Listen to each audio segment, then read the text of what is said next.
Hello all, എല്ലാവർക്കും ഐ+ന്റെ പുതിയൊരു ക്ലാസ്സിലേക്ക് സ്വാഗതം.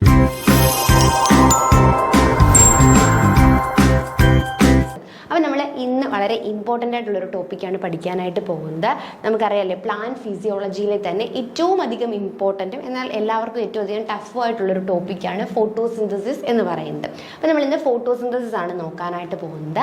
അപ്പോൾ ഇതിലെ വളരെ ഒരു ബേസിക് ആയിട്ടുള്ള ക്ലാസ് ആയിരിക്കും അല്ലേ ഇന്ന് നമ്മൾ ചെയ്യാൻ പോകുന്നത്. വളരെ ബേസിക് ആയിട്ടുള്ളൊരു +2 ലെവലിൽ നമുക്ക് ആ ഒരു കൺസെപ്റ്റ് എങ്ങനെ ക്ലിയർ ആക്കാം എന്ന് നോക്കാം. അതിനുശേഷം നമുക്ക് ഈ ഒരു ബേസ്, പലർക്കും എന്ത് കാണില്ല, ഈ ഒരു ടോപ്പിക്കിൽ ബേസ് കാണില്ല. അപ്പോൾ അതുകൊണ്ട് തന്നെ നമുക്കിന്ന് ആദ്യം ബേസ് ഉണ്ടാക്കിയെടുക്കാം. എപ്പോഴും ബേസ് ഉണ്ടെങ്കിൽ മാത്രമേ ഈ ഒരു ടോപ്പിക്ക് നിലനിൽക്കുകയുള്ളൂ, അല്ലെങ്കിൽ പെട്ടെന്ന് തന്നെ നമ്മുടെ കയ്യിൽ നിന്ന് പോകുന്നൊരു ഭാഗമാണ് ഈ ഫിസിയോളജി. അപ്പോൾ അതുകൊണ്ട് തന്നെ ഇന്നത്തെ ഈ ക്ലാസ് എന്ന് പറയുന്നത് വെറും ബേസ് ആണ്. അതായത് നമ്മൾ എന്ത് ചെയ്യുന്നു, വളരെ ബേസിക് ആയിട്ടുള്ള കുറച്ച് കാര്യങ്ങൾ +1 +2 ലെവലിൽ നിങ്ങൾ പഠിച്ച് നിങ്ങൾക്ക് ഇത് മനസ്സിലാവാത്ത കുറച്ച് കാര്യങ്ങൾ കാണും. അപ്പം അതൊന്ന് നമ്മളൊന്ന് ഡിസ്കസ് ചെയ്യുന്നു. അതിനുശേഷം നമുക്ക് ഈ ഒരു ബേസിക് ലെവൽ ഓഫ് ക്ലാസ് കഴിഞ്ഞതിന് ശേഷം മാത്രം നമുക്ക് എന്ത് ചെയ്യാം, ആ ഒരു ഡിഗ്രി ലെവൽ വെച്ചിട്ട് നമുക്ക് കുറച്ചും കൂടി ഒരു ഹയർ ലെവലിലേക്ക്, ഇപ്പോൾ തന്നെ നമ്മളിതിൽ C3 C4 സൈക്കിൾ പഠിക്കുന്നുണ്ട്. അപ്പോൾ ആദ്യം തന്നെ നിങ്ങൾക്ക് ആ ഒരു ലെവലിലേക്ക് പറയുമ്പോൾ ചിലവർക്ക് മനസ്സിലാവും, എല്ലാവർക്കും എന്നല്ല, കുറേ ആൾക്കാർക്ക് ഈസി ആയിട്ട് മനസ്സിലാവുമായിരിക്കും. പക്ഷെ എന്നാലും ഉണ്ട് കുറച്ച് ആൾക്കാർ, അല്ലെ സുവോളജി ഒക്കെ പഠിച്ചു കഴിഞ്ഞ ആൾക്കാർ, അല്ലെങ്കിൽ BSc സുവോളജി MSc സുവോളജി ഒക്കെ കഴിഞ്ഞവർക്ക് ബോട്ടണിയിൽ അത്ര കണ്ട് എന്ത് കാണില്ല, ആ ഒരു ബേസ് കാണില്ല. അപ്പോൾ അങ്ങനെയുള്ളവർക്ക് നമുക്കറിയാം, പലരും നമ്മളോട് പറയുന്നതാണ്. അപ്പോൾ അങ്ങനെ ഉള്ളവർക്ക് വേണ്ടിയിട്ടുള്ളതാണ് ഈ ഒരു ക്ലാസ് എന്ന് പറയുന്നത്. ഇതിൽ നമ്മൾ ബേസിക് ആയിട്ടുള്ള കാര്യങ്ങളാണ് മസ്റ്റായിട്ടും ഡിസ്കസ് ചെയ്യുന്നത്. അതിനുശേഷം ഇതിൻ്റെ ഒരു നെക്സ്റ്റ് ലെവൽ കാണും. നിങ്ങൾ ഇത്രയും മാത്രമാണോ ഈ ഇതിൽ പഠിച്ചാൽ മതിയോ? അല്ല, ഇതിൽ നമ്മൾ നല്ല ഡെപ്തിൽ തന്നെ പഠിക്കണം. അപ്പം ഇതിൻ്റെ ഒരു നെക്സ്റ്റ് ലെവൽ, അല്ലെങ്കിൽ ആ ഒരു കുറച്ചും കൂടി ഡീപ്പായിട്ട് ആ ടോപ്പിക് വൈസ്, അതായത് ഇപ്പോൾ നമ്മൾ പറയാം C3 cycle, C4 cycle, chemiosmotic hypothesis, ഇതൊക്കെ നമുക്ക് കുറച്ചും കൂടി ഡെപ്തിൽ ഒന്ന് പഠിക്കാം. ആദ്യം നമുക്കതൊക്കെ എന്താണ് കൺസെപ്റ്റ് എന്ന് ഇന്നൊരു 6-7 ക്ലാസ് കൊണ്ട് നമുക്ക് എന്ത് ചെയ്യാൻ പറ്റും, മനസ്സിലാക്കാനായിട്ട് സാധിക്കും. അപ്പം നമുക്ക് നമ്മുടെ ക്ലാസ് സ്റ്റാർട്ട് ചെയ്യാം. നോക്കാം. പ്രകാശ സംശ്ലേഷണം 4ാം ക്ലാസ് മുതൽ, ഇപ്പോഴത്തെ കുട്ടികളാണെങ്കിൽ ഒരു 2ാം ക്ലാസ് തൊട്ട് പഠിക്കുന്ന ഒരു കാര്യമാണ്. എന്താണ് പ്രകാശ സംശ്ലേഷണം അല്ലെങ്കിൽ ഫോട്ടോസിന്തസിസ് എന്ന് പറയുന്നത്? പ്രകാശ സംശ്ലേഷണം അല്ലെങ്കിൽ ഫോട്ടോസിന്തസിസ്. മനുഷ്യൻ ഉൾപ്പെടെയുള്ള എല്ലാ ജന്തുക്കളും അവയുടെ ആഹാരത്തിനായിട്ട് ആശ്രയിക്കുന്ന നമുക്കറിയാം അല്ലെ. എല്ലാ ജന്തുക്കളും ഡയറക്ട്ലി അല്ലെങ്കിൽ ഇൻഡയറക്ട്ലി ഫുഡിനായിട്ട് ഡിപ്പെൻഡ് ചെയ്യുന്ന ആരെ തന്നെയാണ്? ഹരിത സസ്യങ്ങളെയാണ്. സോ ഈ ഹരിത സസ്യങ്ങൾ അപ്പോൾ എന്ത് ചെയ്യും? ഹരിത സസ്യങ്ങൾക്ക് വേറെ ആരെയും ഡിപ്പെൻഡ് ചെയ്യാൻ പറ്റില്ല അല്ലേ. നമ്മുടെ വീട്ടിലെ കേസ് പോലെ അല്ലേ, നമ്മളെല്ലാവരും ഫുഡിന് വേണ്ടി അമ്മയെ ഡിപ്പെൻഡ് ചെയ്യും. അമ്മയ്ക്ക് വേറെ ആരെങ്കിലും ഡിപ്പെൻഡ് ചെയ്യാൻ പറ്റും? ഇല്ല, അമ്മ തന്നെ ഫുഡ് പ്രിപ്പയർ ചെയ്യണം അല്ലേ. അപ്പോൾ അതുപോലെയാണ് ഇവിടെയും എന്ത്, നമ്മൾ എല്ലാ ജീവജാലങ്ങളും ഹരിത സസ്യങ്ങളെയാണ് ഡിപ്പെൻഡ് ചെയ്യുന്നത്. എന്നാൽ ഈ ഹരിത സസ്യങ്ങളോ, ഈ ഹരിത സസ്യങ്ങൾക്ക് വേറെ ആരെയും ഡിപ്പെൻഡ് ചെയ്യാനില്ല. അപ്പം അതുകൊണ്ട് തന്നെ അവർ എന്ത് ചെയ്യുന്നു, അവര് സ്വന്തമായിട്ട് ആഹാരം പാകം ചെയ്യേണ്ടി വരുന്നു. ഞാൻ ഒന്നും കൂടി പറയാം, ഇത് വളരെ ബേസ് ലെവലുള്ള ക്ലാസ്സാണ്. ബേസ് ഉള്ളവർക്ക് ഇത് സ്കിപ്പ് ചെയ്യാം. ഈ ഒരു ക്ലാസ് ആവശ്യമില്ല എങ്കിൽ എന്ന് വെച്ച് കഴിഞ്ഞാൽ ഒരുപാട് പേർക്ക് ബേസ് ബുദ്ധിമുട്ടുണ്ട്. അതുകൊണ്ടാണ് നമ്മൾ ബേസിൽ നിന്ന് സ്റ്റാർട്ട് ചെയ്യുന്നത്. അപ്പം ഇതിലൊരു 5ാം ക്ലാസ് മുതൽ +2 വരെയുള്ള ഇൻഫർമേഷൻസ് ഈ ഒരു ക്ലാസ്സിൽ പറയുന്നുണ്ട്, പല ടെക്സ്റ്റ് ബുക്കുകളിൽ. സോ ആഹാരം നിർമ്മിക്കുകയോ സംശ്ലേഷിക്കുകയോ അവർക്ക് എന്ത് ചെയ്യേണ്ടി വരുന്നു, ആവശ്യമായിട്ട് വരുന്നു. മറ്റുള്ള ജീവികൾ അവയുടെ ആഹാര ആവശ്യങ്ങൾക്കായി സസ്യങ്ങളെ ആശ്രയിക്കുകയും ചെയ്യുന്നു.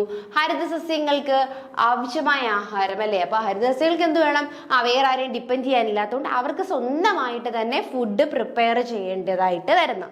സോ ഹരിത സസ്യങ്ങൾ സ്വന്തമായിട്ട് പ്രകാശത്തിന്റെ സഹായത്തോടു കൂടി ആഹാരം നിർമ്മിക്കുന്ന പ്രോസസ്സിനെയാണ് നമ്മൾ എന്തെന്ന് വിളിക്കുന്നത്? പ്രകാശ സംശ്ലേഷണം എന്ന് വിളിക്കുന്നത്. അതിനാൽ തന്നെ അവയെ നമുക്ക് എന്ത് പേരിട്ട് വിളിക്കാം? സ്വപോഷികൾ. നമ്മൾ പലതവണ പറഞ്ഞതാണ്, സ്വപോഷികൾ എന്ന് പറയാം. സ്വന്തമായി ലൈറ്റ് എനർജി യൂസ് ചെയ്തുകൊണ്ട് ഫുഡ് പ്രിപ്പയർ ചെയ്യാൻ സാധിക്കുന്ന ആൾക്കാരെയാണ് നമ്മൾ എന്തെന്ന് വിളിക്കുന്നത്? സ്വപോഷികൾ എന്ന് വിളിക്കുന്നത്. സോ ഹരിത സസ്യങ്ങള് അവയ്ക്ക് ആവശ്യമായിട്ടുള്ള ആഹാരത്തിന് വേണ്ടി മറ്റാരെയും ഡിപ്പെൻഡ് ചെയ്യുന്നില്ല. അവരെന്ത് ചെയ്യുന്നു? സ്വന്തമായിട്ട് ആഹാരം പ്രിപ്പയർ ചെയ്യുന്നു ബൈ യൂസിങ് ലൈറ്റ് എനർജി അല്ലെ. ലൈറ്റ് എനർജി, അതിനെ നമ്മൾ പ്രകാശ സംശ്ലേഷണം എന്ന് പറയുന്നു. അങ്ങനെ പ്രകാശ സംശ്ലേഷണം ചെയ്യുന്ന ഈ ആൾക്കാരെ നമ്മൾ എന്ത് വിളിക്കും? സ്വപോഷികൾ എന്ന് വിളിക്കും. എന്നാൽ ഈ സ്വപോഷികളെ അല്ലെ, ഈ സ്വപോഷണം സസ്യങ്ങളിൽ മാത്രമാണ്, ഓട്ടോട്രോഫിക് ന്യൂട്രീഷൻ, ഇത് സസ്യങ്ങൾ മാത്രമാണ് കാണുന്നത്. അങ്ങനെയുള്ള ഈ സസ്യങ്ങളെ ഡിപ്പെൻഡ് ഡിപ്പെൻഡ് ചെയ്ത് ജീവിക്കുന്ന ആനിമൽസ് ഉണ്ട് അല്ലെ, അവരെ നമ്മൾ പരപോഷികൾ അല്ലെങ്കിൽ ഹെറ്ററോട്രോപ്സ് എന്ന് വിളിക്കുന്നു. അവർക്ക് സ്വന്തമായിട്ട് ഫുഡ് ഒന്നും പ്രിപ്പയർ ചെയ്യാനായിട്ട് പറ്റില്ല. അതുകൊണ്ട് തന്നെ അവർ എന്ത് ചെയ്യുന്നു, ഫ്രീ ആയിട്ടില്ലേ, ആരും ഡിപ്പെൻഡ് ചെയ്താണ് ജീവിക്കുന്നത്. അപ്പൊ അതുകൊണ്ട് അവയെ നമുക്ക് ഹെറ്ററോട്രോപ്പുകൾ എന്നാണ് വിളിക്കുന്നത്. ഹരിതസസ്യങ്ങളിൽ നടക്കുന്ന ഭൗതിക രാസപ്രക്രിയയായ പ്രകാശ സംശ്ലേഷണത്തിൽ പ്രകാശോർജത്തെ ഉപയോഗപ്പെടുത്തിക്കൊണ്ട് അല്ലെ, അവിടെ എന്താ നടക്കുന്നത്, ലൈറ്റ് എനർജി യൂസ് ചെയ്യും അല്ലെ. പ്രകാശ സംശ്ലേഷണത്തില് പ്രകാശോർജത്തെ ഉപയോഗിച്ചുകൊണ്ട് അവ കാർബണിക സംയുക്തം അല്ലെ, കാർബൺ കോമ്പൗണ്ടുകളുടെ നിർമ്മാണം, ഗ്ലൂക്കോസ് പോലെയുള്ള കാർബൺ കോമ്പൗണ്ടുകളെ നിർമ്മിക്കുകയാണ് ചെയ്യുന്നത്. സോ പ്രകാശ സംശ്ലേഷണം എന്ന് പറയുമ്പോൾ പ്രകാശോർജത്തെ ഉപയോഗിച്ചുകൊണ്ട് അവരെന്ത് ചെയ്യുന്നു, കാർബൺ കോമ്പൗണ്ട്സ് പ്രൊഡ്യൂസ് ചെയ്യുന്നു അല്ലെ, കാർബൺ സംയുക്തങ്ങളുടെ നിർമ്മാണം നടത്തുന്നു. ഈ ഒരു പ്രൊസീജിയറിനെയാണ് നമ്മൾ എന്തെന്ന് വിളിക്കുന്നത്, പ്രകാശ സംശ്ലേഷണം എന്ന് വിളിക്കുന്നത്. ആത്യന്തികമായി ഭൂമിയിലെ എല്ലാ ജീവജാലങ്ങളും ഊർജത്തിനായിട്ട് സൂര്യപ്രകാശത്തെ ആശ്രയിക്കുന്നു. സൗരോർജ്ജം ഉപയോഗിച്ച് സസ്യങ്ങൾ നടത്തുന്ന പ്രകാശ സംശ്ലേഷണമാണ് ഭൂമിയുടെ അടിസ്ഥാനം അല്ലെ. കാരണം നമുക്കൊക്കെ ഫുഡ്, നമ്മളെല്ലാവരും ഫുഡിന് വേണ്ടി ഡിപ്പെൻഡ് ചെയ്യുന്ന ആരെയാണ്, പ്ലാന്റ്സ് ആണ്. അപ്പൊ ഈ പ്ലാന്റ്സിന് സ്വന്തമായിട്ട് ഫുഡ് പ്രിപ്പയർ ചെയ്യണം. ആ ഒരു പ്രോസസ്സാണ് ഫോട്ടോസിന്തസിസ്. അത് നടന്നില്ലെങ്കിൽ ഭൂമി മുഴുവനും എന്താകും, ആ ഒരു സന്തുലിത അവസ്ഥ ഇല്ലാണ്ടാവും. അപ്പൊ അത് മാത്രമല്ല, ഒന്നാമതെന്ന് പറയുന്നത് ഭൂമിയിലെ ആഹാരത്തിന്റെ പ്രാഥമിക ഉറവിടമാണ് ഏതെന്ന് പറയുന്നത് ഈ ഒരു പ്രകാശ സംശ്ലേഷണം അല്ലെ. ഭക്ഷണമില്ലാതെ നമുക്ക് ജീവിക്കാൻ പറ്റില്ല. സോ ഈ ഭക്ഷണത്തിന്റെ പ്രാഥമിക ഉറവിടത്തിനെയാണ് നമ്മൾ എന്തെന്ന് വിളിക്കുന്നത്, പ്രകാശ സംശ്ലേഷണം എന്ന് വിളിക്കുന്നത്. രണ്ടാമത്, ഈ പ്രകാശ സംശ്ലേഷണത്തിന്റെ ഭാഗമായിട്ട് പ്ലാന്റ്സ് എന്ത് റിലീസ് ചെയ്യുന്നു, ഓക്സിജനെ അറ്റ്മോസ്ഫിയറിലേക്ക് റിലീസ് ചെയ്യുന്നു. ഈ ഓക്സിജൻ എന്താണ്, നമ്മുടെ ജീവവായുവാണ് അല്ലെ. അപ്പൊ നമുക്ക് ജീവവായു വേണമെങ്കിൽ എന്ത് വേണം, ഈ പ്രകാശ സംശ്ലേഷണം നടക്കണം. അപ്പൊ ഈ രണ്ട് രീതിയിലും പ്രകാശ സംശ്ലേഷണം വളരെയധികം അത്യന്തം ഇമ്പോർട്ടന്റ് ആയിട്ടുള്ള ഒരു ഇവന്റ് ആണ്. അതായത് ഒന്നാമത്തെ ഇവന്റ് എന്താണെന്ന് ചോദിച്ചു കഴിഞ്ഞാൽ പ്രകാശ സംശ്ലേഷണമാണ് ആഹാരത്തിന്റെ പ്രാഥമിക സ്രോതസ്. രണ്ടാമത്, പ്രകാശ സംശ്ലേഷണത്തിന്റെ ഫലമായിട്ടാണ് എന്ത് റിലീസ് ആവുന്നത്, ഓക്സിജൻ റിലീസ് ആകുന്നത്. ക്ലിയർ അല്ലേ? ഞാൻ ഇടയ്ക്കിടയ്ക്ക് പറയും, നിങ്ങൾ ആരും ടെൻഷൻ അടിക്കേണ്ട, ഇതൊരു ബേസ് ലെവൽ ക്ലാസ് ആണ്. ഇതിൻ്റെ നെക്സ്റ്റ് ഇപ്പം നമുക്കറിയാം കെമിയോസ്മോട്ടിക് ഹൈപ്പോത്തിസിസ് ഒക്കെ നമ്മൾ +2 ലെവലിൽ ഒരു ബേസ് മാത്രമാണ് പഠിക്കുന്നത്. അതിലെ കോമ്പൗണ്ട്സും കാര്യങ്ങളും ഒക്കെ നമുക്ക് കുറച്ചും കൂടി ഡെപ്തിൽ പഠിക്കാനുണ്ട്. അത് നമുക്ക് വേറൊരു ക്ലാസ് ആയിട്ട് എടുക്കാം. ഇതിലൂടെ കൂട്ടിക്കൊഴിക്കുന്നില്ല. ഇതൊരു ബേസിക് ലെവൽ ക്ലാസ്. നല്ല രീതിയിൽ ഫിസിയോളജിയിൽ ബേസ് ഉള്ളവർ ഈ ക്ലാസ് കാണണ്ട. തുടക്കത്തിൽ ഞാൻ പറഞ്ഞല്ലോ, നല്ല രീതിയിൽ ബേസ് ഉള്ള ഒരാൾക്കാരും ഈ ഒരു ക്ലാസ് കാണേണ്ട ആവശ്യമില്ല. നിങ്ങൾ എന്ത് ചെയ്യണം, ബേസ് കുറവായിട്ടുള്ള ആൾക്കാർക്ക് വേണ്ടിയിട്ടുള്ളൊരു ക്ലാസ് ആണ് ഇതെന്ന് പറയുന്നത്. സോ സസ്യങ്ങൾ വേരിലൂടെ വെള്ളം വലിച്ചെടുക്കുന്നുണ്ടെന്ന് നിങ്ങൾക്കൊക്കെ അറിയാം അല്ലേ. ഈ വെള്ളത്തിൽ പലതരം, ഇതെന്ന് പറയുന്നത് നമ്മുടെ ഒരു 5th ക്ലാസ്സിലെ അല്ലെങ്കിൽ 5th ക്ലാസ്സിലെ ടെക്സ്റ്റ് ബുക്കിൽ കിടക്കുന്ന ഒരു ഡെഫിനിഷനാണ്. ഫോട്ടോസിന്തസിനുള്ളൊരു ഡെഫിനിഷനാണ്. 5th ക്ലാസ്സിലെ ടെക്സ്റ്റ് ബുക്ക് നോക്കാമെങ്കിൽ നിങ്ങൾക്ക് മനസ്സിലാവും. SCERT ടെക്സ്റ്റ് ബുക്ക് കേട്ടോ, മലയാളം മീഡിയം. സസ്യങ്ങൾ വേരിലൂടെ വെള്ളം വലിച്ചെടുക്കുന്നുണ്ട്. ഈ വെള്ളത്തിൽ പലതരം ലവണങ്ങൾ അടങ്ങിയിട്ടുണ്ട് അല്ലേ. നമ്മൾ കുഞ്ഞു ക്ലാസ്സിൽ പഠിക്കുന്ന രീതിയാണ്. അതായത് സസ്യങ്ങൾ എന്ത് ചെയ്യുന്നു, വേരിലൂടെ വെള്ളം വലിച്ചെടുക്കും. ഈ വെള്ളത്തിൽ എന്തുണ്ട്, ലവണങ്ങൾ അടങ്ങിയിട്ടുണ്ട്. ഇലകളിലെ ചെറിയ സുഷിരങ്ങളിലൂടെ അന്തരീക്ഷത്തിൽ നിന്ന്, ഈ സുഷിരങ്ങളുടെ പേരെന്താ, ആസ്യരന്ധ്രങ്ങൾ അല്ലേ, ആസ്യരന്ധ്രങ്ങൾ, അല്ലെങ്കിൽ എന്ത് വിളിക്കാം, സ്റ്റൊമീറ്റ എന്ന് വിളിക്കാം. അപ്പോൾ ആദ്യം വേരെന്ത് ചെയ്യും, മണ്ണിനടിയിൽ നിന്ന് ജലവും ലവണവും ഒക്കെ വലിച്ചെടുക്കും. അത് കൂടാതെ സസ്യങ്ങളിൽ ചെറിയ സുഷിരങ്ങളുണ്ട്. ഈ സുഷിരങ്ങളെ നമുക്ക് ആസ്യരന്ധ്രങ്ങൾ അല്ലെങ്കിൽ സ്റ്റൊമീറ്റ എന്ന് വിളിക്കാം. അപ്പൊ ഈ സ്റ്റൊമീറ്റ വഴി അത് എന്ത് ചെയ്യും, അന്തരീക്ഷത്തിൽ നിന്നും കാർബൺ ഡൈ ഓക്സൈഡിനെ വലിച്ചെടുക്കുകയും ചെയ്യുന്നു. ഇതെല്ലാം ചെയ്യുന്നത് എന്തിനു വേണ്ടിയാണ്, ആഹാരം നിർമ്മിക്കാൻ വേണ്ടിയാണ്. അപ്പൊ സസ്യങ്ങളെ പ്രകാശത്തിന്റെ സഹായത്തോടു കൂടി വേരുകൾ എന്തിനെ വലിച്ചെടുക്കുന്നു, വെള്ളത്തെയും ലവണങ്ങളെയും വലിച്ചെടുക്കുന്നു അല്ലെ. എന്നിട്ട് ഇലകൾ ഇത് കൂടാതെ അന്തരീക്ഷത്തിൽ നിന്നും കാർബൺ ഡൈ ഓക്സൈഡിനെയും വലിച്ചെടുക്കുന്നു. ഇവയെല്ലാം എന്തിനു വേണ്ടിയാണ് ഇങ്ങനെ ചെയ്യുന്നതെന്ന് ചോദിച്ചു കഴിഞ്ഞാൽ ആഹാരം നിർമ്മിക്കാൻ വേണ്ടിയാണ്. ആഹാരം നിർമ്മിക്കുന്ന ഏത് ഭാഗമാണ്, ഇവിടെ നമ്മൾ കുഞ്ഞു ക്ലാസ് ആയതുകൊണ്ട് ഇലകളിൽ വെച്ചെന്ന് പറയും. പക്ഷെ നമുക്കറിയാലേ, ഇലകളെന്നല്ല, ഗ്രീൻ കളർ അല്ലെങ്കിൽ ഹരിതകണം ഉള്ള എല്ലാ ഭാഗങ്ങളിലും എന്ത് നടക്കും, ഫോട്ടോസിന്തസിസ് നടക്കും. അപ്പോൾ ഈ പ്രവർത്തനത്തെയാണ് പ്രകാശ സംശ്ലേഷണം എന്ന് പറയുന്നത്. ഇത് നടക്കണമെങ്കിൽ ആര് വേണം? ഹരിതകം വേണം, ക്ലോറോഫില്ല് വേണം, പിന്നെ ആര് വേണം? സൂര്യപ്രകാശവും വേണം. അപ്പൊ പ്രകാശ സംശ്ലേഷണം നടക്കണമെങ്കിൽ ആരൊക്കെ വേണമായിരുന്നു? ജലം, നമ്മൾ ലവണങ്ങൾ വലിച്ചെടുക്കുന്നു എന്ന് പറഞ്ഞു, കാർബൺ ഡൈ ഓക്സൈഡ് വേണം, വാട്ടർ വേണം എന്ന് പറഞ്ഞു, സൂര്യപ്രകാശം വേണം. ഇവയെല്ലാം കൂടി വലിച്ചെടുത്തിട്ട് സസ്യങ്ങള് സ്വന്തമായി ആഹാരം പാകം ചെയ്യുന്ന ആ ഒരു പ്രവർത്തനത്തെയാണ് നമ്മൾ എന്തെന്ന് വിളിക്കുന്നത്? പ്രകാശ സംശ്ലേഷണം എന്ന് വിളിക്കുന്നത്. അപ്പൊ ഈ പ്രകാശ സംശ്ലേഷണത്തില് ഉണ്ടാവുന്ന ഉൽപ്പന്നം, അപ്പൊ ഈ പ്രകാശ സംശ്ലേഷണം ഫുഡ് ഉണ്ടാക്കി കഴിഞ്ഞു, അപ്പൊ നമുക്ക് കിട്ടുന്ന പ്രൊഡക്ട്സ് ഏതൊക്കെയാണ്? ഗ്ലൂക്കോസ് അല്ലെ, കാർബൺ കോമ്പൗണ്ട് ആയിട്ടുള്ള ഗ്ലൂക്കോസും, പിന്നെ നമ്മൾ ആദ്യം പറഞ്ഞില്ലേ ഓക്സിജനെയും പുറത്തേക്ക് റിലീസ് ചെയ്യുന്നു. ഈ ഓക്സിജൻ പകൽ സമയത്ത് പുറത്തു വിടുന്നു. പ്രകാശ സംശ്ലേഷണ സമയത്ത് ഉണ്ടായ ഗ്ലൂക്കോസിനെ പിന്നെ എന്തായി? അന്നജമാക്കി മാറ്റുകയും ചെയ്യുന്നു. അപ്പൊ ഇതെന്താണ്? ഫോട്ടോസിന്തസിസ് എന്ന് പറയുന്നത്. നോക്കിയേ, വളരെയധികം കുഞ്ഞു ക്ലാസ്സിലല്ലേ വേരുകൾ ഇതേ ജലവും ലവണവും ഒക്കെ വലിച്ചിങ്ങനെ എടുത്തുകൊണ്ടിരിക്കുകയാണ്. അപ്പൊ ഈ ടൈമില് നമ്മുടെ സൂര്യപ്രകാശത്തിന്റെ സാന്നിധ്യത്തില് കാർബൺ ഡൈ ഓക്സൈഡും വാട്ടറും ഉപയോഗിച്ചുകൊണ്ട് ഇവിടെ എന്ത് ചെയ്തു? വാട്ടറിനെ ഇങ്ങനെ പ്ലാന്റ്സ് പമ്പ് ചെയ്തുകൊണ്ടിരിക്കുകയാണല്ലേ. ഇവിടെ വാട്ടർ വന്നു, പിന്നെ ഇലകളിലൊക്കെ ആരുണ്ട്? ആസ്യരന്ധ്രങ്ങളുണ്ടല്ലേ. ഈ ആസ്യരന്ധ്രങ്ങള് അല്ലെങ്കിൽ നമ്മുടെ സ്റ്റൊമേറ്റ എന്ത് ചെയ്തുകൊണ്ടിരിക്കുകയാണ്?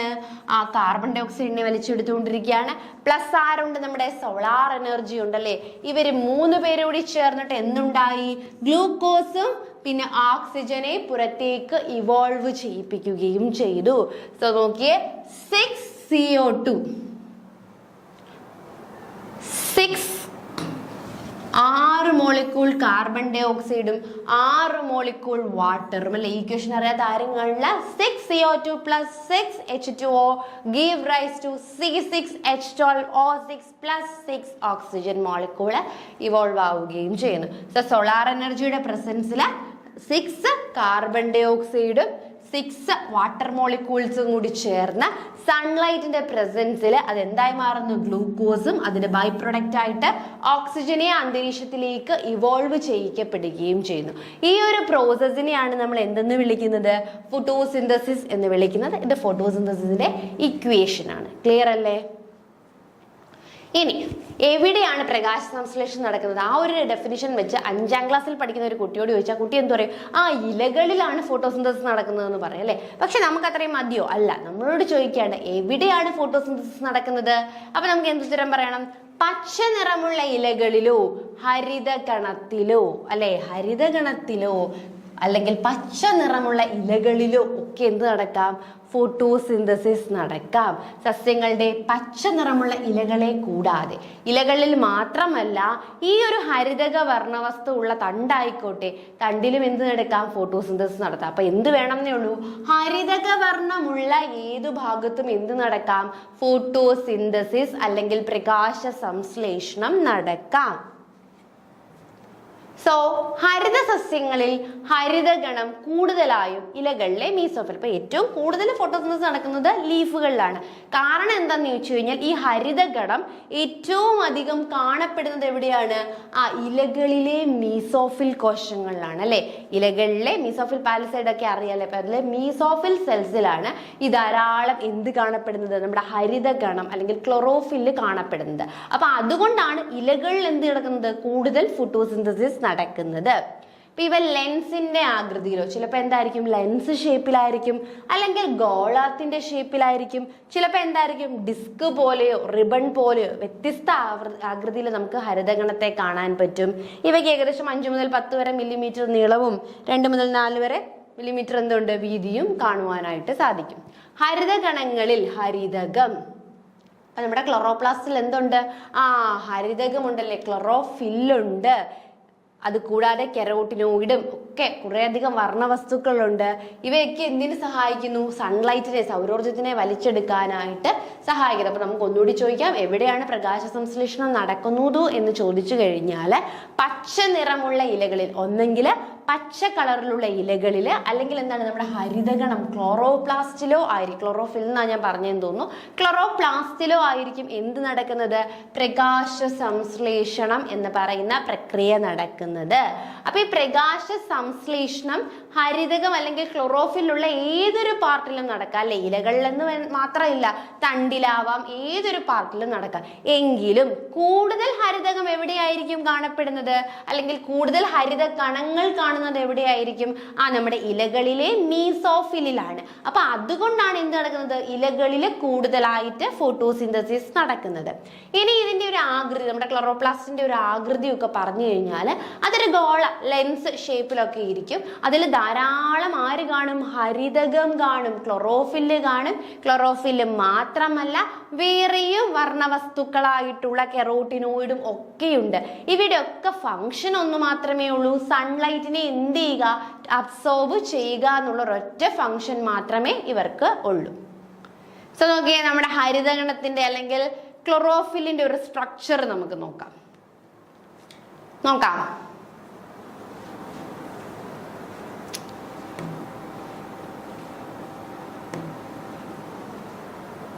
നമ്മുടെ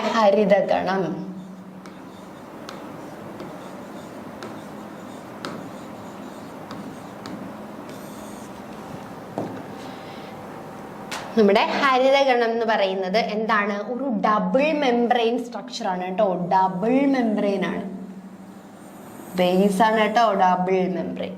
ഒരു മെംബ്രെയിൻ അല്ല, ഒരു ഡബിൾ മെംബ്രെയിൻ സ്ട്രക്ചർ ആണ്. ഒരു ബാഹ്യസ്തരവും കാണും, ഒരു അന്തർസ്തരവും കാണും. ഇതെന്താണ്, ഇത് നമ്മുടെ ബാഹ്യസ്തരാണ് കേട്ടോ.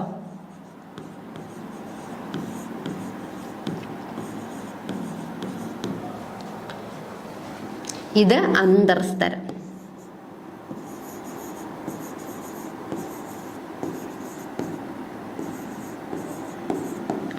ഇതാണ് നമ്മുടെ ക്ലോറോപ്ലാസ്റ്റിന്റെ അല്ലെ ഹരിതഗണത്തിന്റെ ഒരു സ്ട്രക്ചർ എന്ന് പറയുന്നത്. ഇതിനുള്ളിൽ ആര് കാണും, സ്ട്രോമ കാണും അല്ലെ. ഈ ഒരു പാർട്ടിനെ നമുക്ക് എന്ത് വിളിക്കാം, സ്ട്രോമ. ഈ ഒരു ഭാഗമാണ് എന്ന് പറയുന്നത് സ്ട്രോമ എന്ന് പറയുന്നത്. ഈ ഒരു ഭാഗമാണ് സ്ട്രോമ. ഇനി ഈ സ്ട്രോമയ്ക്കുള്ളില് നമുക്ക് എന്ത് കാണാൻ പറ്റും, ചെറിയ ചെറിയ കോയിൻ ഷേപ്പ് അല്ലെ, നാണയ രൂപത്തിലുള്ള കുറച്ച് അറേഞ്ച്മെന്റുകളെ കാണുന്നത്. ഇങ്ങനെ നാണയ രൂപത്തിൽ കുറെ അധികം അറേഞ്ച്മെന്റുകൾ നമുക്ക് എവിടെ കാണാൻ പറ്റും, നമ്മുടെ സ്ട്രോമയ്ക്കുള്ളിലായിട്ട് നമുക്ക് കാണുവാനായിട്ട് സാധിക്കും.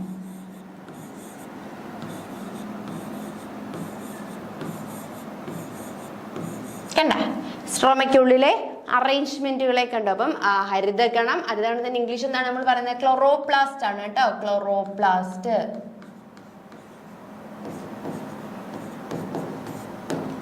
ഹരിതകമാണ് എന്ത്, ക്ലോറോഫിൽ. ഹരിതകം ക്ലോറോഫിൽ.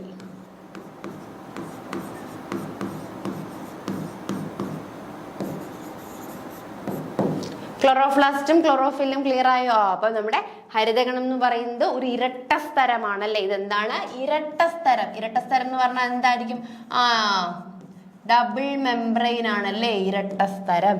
അതില് ഒരു ബാഹ്യസ്തരവും കാണും, ഒരു അന്തർസ്തരവും കാണും. അതിനുള്ളിലായിട്ട് സ്ട്രോമൽ റീജിയൻ ഉണ്ടല്ലേ, സ്ട്രോമ നമുക്ക് കാണുവാനായിട്ട് സാധിക്കും. പിന്നെ നമ്മൾ അകത്തേക്ക് നോക്കുമ്പോൾ കുറേയധികം കോയിൻ സ്ട്രക്ചേഴ്സ് ഇങ്ങനെ അറേഞ്ച് ചെയ്ത് വെച്ചിരിക്കുന്നതാണ്. ഈ കോയിൻ സ്ട്രക്ചറിൽ ഈ ഓരോ കോയിനെ കണ്ടോ, ഈ ഓരോ കോയിൻസിനെ നമുക്ക് എന്ത് വിളിക്കാം, തൈലക്കോയിഡ്സ് എന്ന് വിളിക്കാം. എന്ത് വിളിക്കാം, തൈലക്കോയിഡ്. ഈ ഓരോ കോയിൻസിനെ നമുക്ക് തൈലക്കോയിഡ് എന്ന് വിളിക്കാം. അങ്ങനെയുള്ള ഈ ഒരു മുഴുവനായിട്ടുള്ള സ്ട്രക്ചർ കണ്ടോ, ഇതിനെ നമുക്ക് എന്ത് വിളിക്കാം, ഗ്രാന എന്ന് വിളിക്കാം. ഇങ്ങനെ തൈലക്കോയിഡുകളുടെ ഒരു ഗ്രൂപ്പ് അല്ലെ, ആ ഒരു യൂണിറ്റിനെ നമുക്ക് എന്തെന്ന് വിളിക്കാം, ഗ്രാന എന്ന് വിളിക്കാം. ഇനി ഈ പരസ്പരം അങ്ങോട്ടും എന്ത് ചെയ്യുന്നു, ഈ ഗ്രാനകൾ തമ്മിൽ കണക്ട് ചെയ്തിട്ടുണ്ടായിരിക്കും. ഇങ്ങനെ കണക്ട് ചെയ്തിട്ടുണ്ട്.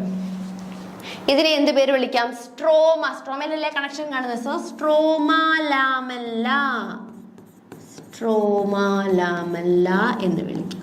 വളരെ ബേസിക് ആയിട്ടുള്ള ക്ലാസ് ആണ്. ബേസ് വേണ്ടവർ ഇത് വൃത്തിയായിട്ട് പഠിച്ചോളുക. എങ്കിലേ നമുക്ക് ഈ ഒരു ക്ലാസ് വൃത്തിയായിട്ട് കിട്ടിയാൽ നിങ്ങൾക്ക് ഇന്നൊരു ഫിസിയോളജി നിങ്ങൾക്ക് ഇനി എത്ര ഹയർ ലെവലിലേക്ക് വേണമെങ്കിലും പഠിക്കാം. ഈ ബേസ് ഇല്ലാത്തവർ ഹയർ ലെവലിൽ പഠിക്കുമ്പോഴാണ് എന്ത് വരുന്നത്, ആ ഫിസിയോളജി ടഫായിട്ട് വരുന്നത്. സോ ഹരിതകണം അല്ലെ, നമുക്കറിയാം ഫോട്ടോസിന്തസിസ് എന്ന് പറയുന്ന പ്രോസസ്സ് നടക്കുന്നത് ഹരിതകണത്തിൽ, ക്ലോറോപ്ലാസ്റ്റിനുള്ളിലാണ്. ക്ലോറോപ്ലാസ്റ്റ് ആരുണ്ട്, ക്ലോറോഫില്ലുണ്ട്. അപ്പം നമ്മൾ ക്ലോറോപ്ലാസ്റ്റിന്റെ സ്ട്രക്ചറിലേക്ക് പോകുവാണെങ്കിൽ അതൊരു ഇരട്ട സ്തരമാണെന്ന് നമുക്ക് മനസ്സിലാവും അല്ലേ. ഏതാണ്ട് 2 ബാഹ്യസ്തരവും അന്തർസ്തരവുമുള്ള ഒരു ഇരട്ട സ്തരമാണ്. ഈ ഇരട്ട സ്തരത്തിനുള്ളിൽ സ്ട്രോമ നമുക്ക് കാണാം. സ്ട്രോമയ്ക്കുള്ളിൽ കോയിൻസ് ഇങ്ങനെ അടുക്കി വെച്ചിരിക്കുന്ന പോലെ ഉണ്ട്. ആ കോയിനുകളെ നമുക്ക് തൈലക്കോയിഡ്സ് എന്ന് വിളിക്കാം. ആ കോയിൻ അടുക്കി വെച്ചിരിക്കുന്ന ഫുൾ സ്ട്രക്ചറിനെ നമുക്ക് ഗ്രാന എന്ന് വിളിക്കാം. പിന്നെ ഇവ തമ്മിൽ കണക്ട് ചെയ്തിരിക്കുന്നതാണ് സ്ട്രോമ ലാമല്ല എന്ന് പറയുന്നത്. ക്ലിയർ അല്ലേ? നമുക്ക് നോട്ട്സ് ഒന്ന് നോക്കാം. നമ്മൾ വരച്ച പടങ്ങളൊക്കെ ഏകദേശം ഇവിടെ ഉണ്ടല്ലേ, നോക്കാം. ബാഹ്യസ്തരം, അന്തർസ്തരം, stroma lamella, grana, stroma, ribosomes present ആയിട്ടുണ്ട് കേട്ടോ. നമ്മളത് വരച്ചില്ല. റൈബോസോംസും അതിനകത്ത് പ്രസന്റ് ആയിട്ടുണ്ട്. റൈബോസോം ഇമ്പോർട്ടൻ്റ് ആണ്. ഏത് റൈബോസോം ആണ് നമ്മുടെ ക്ലോറോപ്ലാസ്റ്റിൽ പ്രസന്റ് ആയിട്ടുള്ളതെന്ന് ചോദിക്കാം. സോ മൈറ്റോകോൺട്രിയെ പോലെ തന്നെ ഹരിതഗണവും എന്താണ്, ഇരട്ട സ്തരമാണ്. ഡബിൾ മെംബ്രെയിൻ സ്ട്രക്ചർ ആണ് നമ്മുടെ ഹരിതകണം അല്ലെങ്കിൽ ക്ലോറോപ്ലാസ്റ്റും. ഇവയിൽ ആന്തരസ്തരത്തിന് ബാഹ്യസ്തരത്തെ അപേക്ഷിച്ച് താര്യത കുറവാണ്. ഇപ്പം ബാഹ്യസ്തരത്തിന് എന്തായിരിക്കും, ആന്തരസ്തരത്തിനെ അപേക്ഷിച്ച് താര്യതയുടെ കുറവായിരിക്കും. ആന്തരസ്തരത്തിനുള്ളിൽ എന്ത് കാണാം നമുക്ക്, ആന്തരസ്തരത്തിനുള്ളിൽ ആ ഒരു സ്പേസ് ആണ് സ്ട്രോമ. നമ്മൾ വരച്ചില്ലേ, അതാണ് സ്ട്രോമ. ഇതിൽ ധാരാളം പരന്ന സ്തരസഞ്ചികൾ അല്ലെ, ധാരാളം സഞ്ചികൾ ഇങ്ങനെ ക്രമീകരിച്ചിട്ടുണ്ട്. ഈ സഞ്ചികൾ അല്ലെ, ആ കോയിൻ ലൈക്ക് സ്ട്രക്ചറിനെ നമുക്ക് എന്ത് വിളിക്കാം, തൈലക്കോയിഡ് എന്ന് വിളിക്കാം. ഓരോ തൈലക്കോയിഡ്സും ഒന്നിനു മുകളിൽ, നമ്മൾ കോയിൻ അടുക്കി വെച്ചില്ലേ, അങ്ങനെ ഒന്നിനു മുകളിൽ ഒന്നായിട്ടായിരിക്കും ഈ തൈലക്കോയിഡ്സ് അറേഞ്ച് ചെയ്യുന്നത്. അങ്ങനെ അറേഞ്ച് ചെയ്ത് വെച്ചിട്ടുള്ള ആ ഒരു സ്ട്രക്ചറിനെ നമുക്ക് എന്തെന്ന് വിളിക്കാം, ഗ്രാനം എന്ന് വിളിക്കാം. ആ ഒരു സ്ട്രക്ചറാണ് ഗ്രാനം.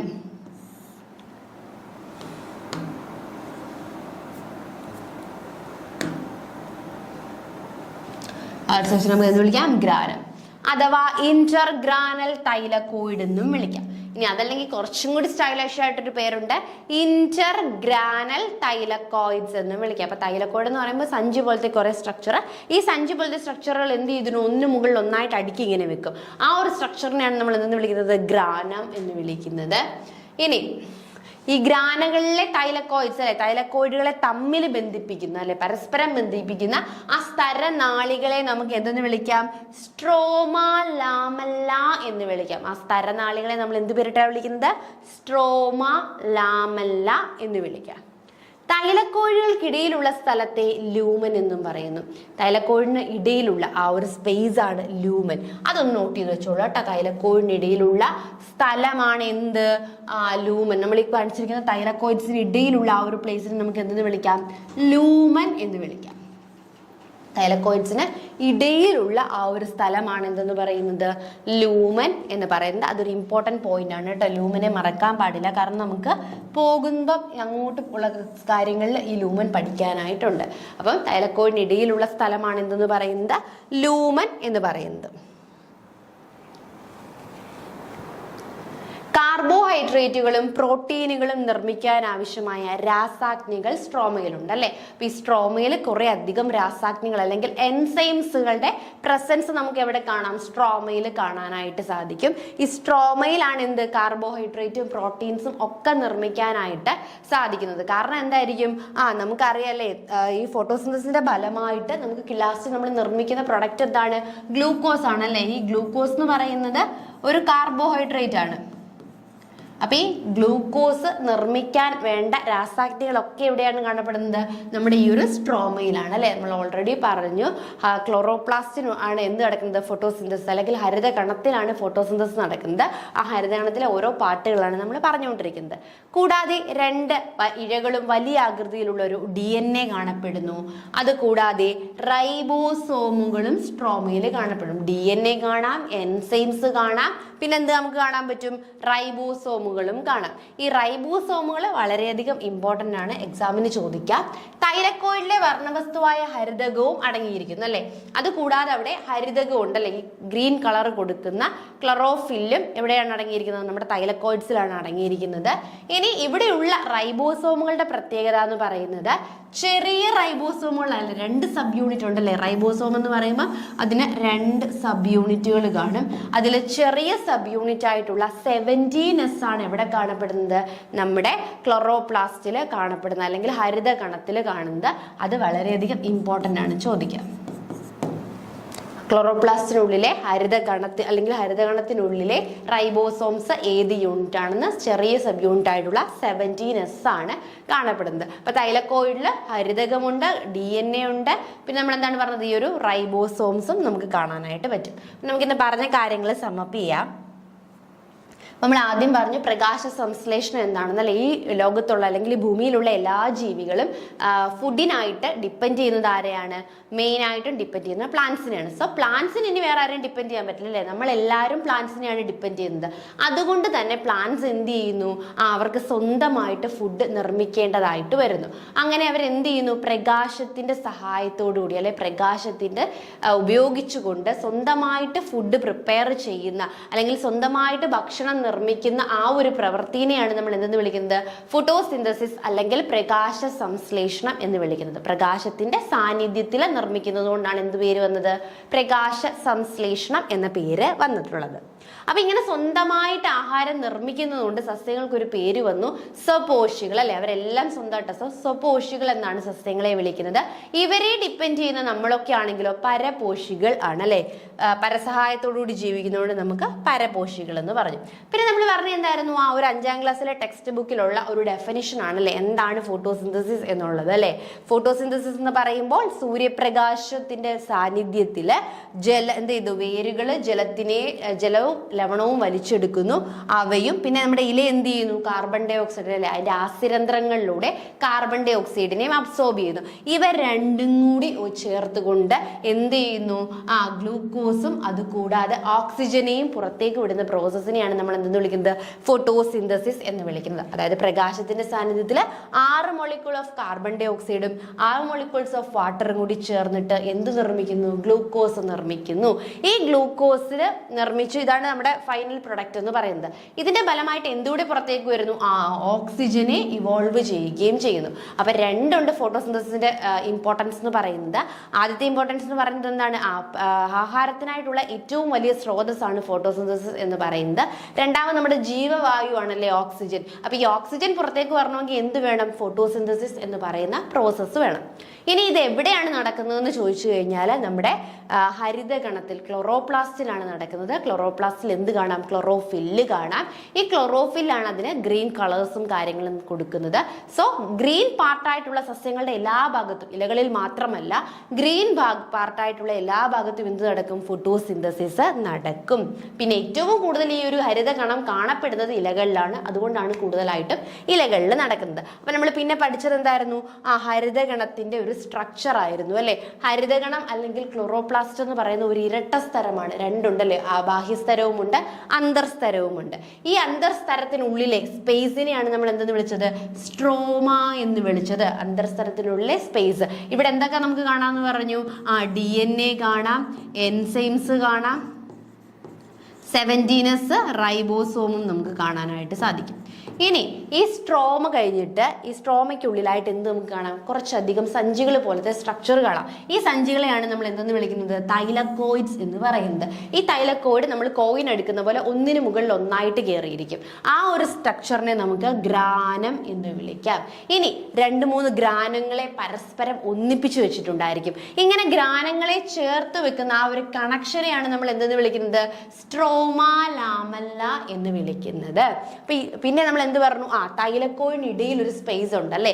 ഈ സ്പേസിനുള്ളിലാണ് നമ്മുടെ ഹരിതകണവും ക്ലോറോഫില് കാണുന്നത്. അതുകൂടാതെ ആ സ്പേസിനെ നമുക്കൊരു പേരിട്ട് വിളിക്കാം, ലൂമൻ എന്നും വിളിക്കാം. അപ്പൊ ഇതാണ് എന്തിന്റെ സ്ട്രക്ചർ എന്ന് പറയുന്നത്, ക്ലോറോപ്ലാസ്റ്റിന്റെ സ്ട്രക്ചർ എന്ന് പറയുന്നത്. അപ്പൊ ക്ലോറോപ്ലാസ്റ്റിന്റെ സ്ട്രക്ചർ വളരെയധികം ഇമ്പോർട്ടന്റ് ആണ്. ഒരു ഇരട്ട സ്തരമാണ്, ബാഹ്യസ്തരവുമുണ്ട് അന്തർസ്തരവുമുണ്ട്. അന്തർസ്തരത്തിനുള്ളിലെ ഈ ഒരു സ്പേസിനെയാണ് നമ്മൾ എന്തെന്ന് വിളിക്കുന്നത്, ഈ ഫുൾ സ്പേസ് ആണ് എന്ത്, സ്ട്രോമ. ഈ സ്ട്രോമയ്ക്കുള്ളിലേക്ക് നമ്മൾ നോക്കുമ്പോൾ ചെറിയ പരന്ന സഞ്ചികൾ പോലത്തെ സ്ട്രക്ചർ കാണാം. അതാണ് തൈലക്കോയിഡ്സ്. ഇതിലെ ഓരോ യൂണിറ്റും ഇതൊക്കെ തൈലക്കോയിഡ്സ് ആണ് കേട്ടോ.